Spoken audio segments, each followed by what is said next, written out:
ದಿವಂಗತ ಎಂ ರಮೇಶ್ ಹೆಸರಿನಲ್ಲಿ ಸ್ಥಾಪಿತವಾದ ಎಂ ರಮೇಶ್ ಪ್ರಶಸ್ತಿಯನ್ನು ಹೆಗ್ಗೋಡಿನ ರಂಗಕರ್ಮಿ, ಸಂಗೀತ ಸಂಯೋಜಕ ಶ್ರೀಧರ್ ಹೆಗ್ಗೋಡು ಅವರಿಗೆ ಪ್ರದಾನ ಮಾಡಲಾಯಿತು. ಶಿರಸಿಯ ನಯನ ಸಭಾಂಗಣದಲ್ಲಿ ನಡೆದ ಸಮಾರಂಭದಲ್ಲಿ ಪ್ರಶಸ್ತಿಯನ್ನು ಹಿರಿಯ ರಂಗಭೂಮಿ ಕಲಾವಿದ, ಲೇಖಕ ಕಿರಣ್ ಭಟ್ ಪ್ರದಾನ ಮಾಡಿ ಮಾತನಾಡಿ, ಎಂ ರಮೇಶ್ ಅವರು ಹೇಳಬೇಕಾದನ್ನು ನೇರವಾಗಿ ಹೇಳುವವರು. ಶಿರಸಿಯ ಸಾಂಸ್ಕೃತಿಕ ಭಾಗವಾಗಿ ರಮೇಶ್ ಅವರಿದ್ದರು. ಒಂದೊಳ್ಳೆ ನಗು, ಒಂದೊಳ್ಳೆ ಮಾತು ಅವರ ಬಳಿ ಯಾವತ್ತೂ ಇತ್ತು. ಉತ್ತರ ಕನ್ನಡದ ರಂಗಭೂಮಿಗೆ ಸಂಬಂಧಿಸಿ ಈ ಪ್ರಶಸ್ತಿಯನ್ನು 100ರ ಸಂಭ್ರಮದಲ್ಲಿ ಕೊಡುತ್ತಿರುವುದು ವಿಶೇಷ ಎಂದರು. ಪ್ರಶಸ್ತಿ ಸ್ವೀಕರಿಸಿದ ಶ್ರೀಧರ್ ಮಾತನಾಡಿ, ಎಳೆಯ ವಯಸ್ಸಿನಲ್ಲೇ ರಂಗಭೂಮಿಯ ನಂಟು ನೀಡಿದ್ದು ಹೆಗ್ಗೋಡು. ಲೋಕದ ಮೇಲೆ ದೃಷ್ಟಿ ಇಟ್ಟು ಅರಿತರೆ ರಂಗದಲ್ಲಿ ಪುನರ್ ಸೃಷ್ಟಿಸಲು ಸಾಧ್ಯ. ರಂಗಭೂಮಿಯಲ್ಲಿ ಧ್ವನಿ ದೃಢಪಡಿಸಿಕೊಳ್ಳಬೇಕಿದೆ ಎಂದರು. ಕಾರ್ಯಕ್ರಮದ ಅಧ್ಯಕ್ಷತೆಯನ್ನು ಹಿರಿಯ ಸಾಹಿತಿ ಡಿಎಸ್ ನಾಯ್ಕ್ ವಹಿಸಿದ್ದರು. ಕಾರ್ಯಕ್ರಮದಲ್ಲಿ ಟ್ರಸ್ಟಿ ವೈಶಾಲಿ ವಿಪಿ ಹೆಗಡೆ ಉಪಸ್ಥಿತರಿದ್ದರು. ಮಧು ಮತ್ತಿಹಳ್ಳಿ ಸ್ವಾಗತಿಸಿದರು. ವಿಜಯ ನಳಿನಿ ರಮೇಶ್ ಪ್ರಾಸ್ತಾವಿಕ ಮಾತನಾಡಿದರು.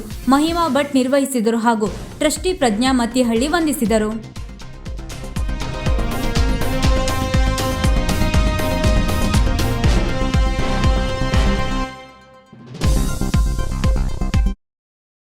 ವೀಕ್ಷಕ ಮಹಾಪ್ರಭುಗಳೇ, ನಮ್ಮ ಚಾನಲ್ ಅನ್ನು ಸಬ್ಸ್ಕ್ರೈಬ್ ಮಾಡಿ, ಶೇರ್ ಮಾಡಿ, ಪ್ರೋತ್ಸಾಹಿಸಿ.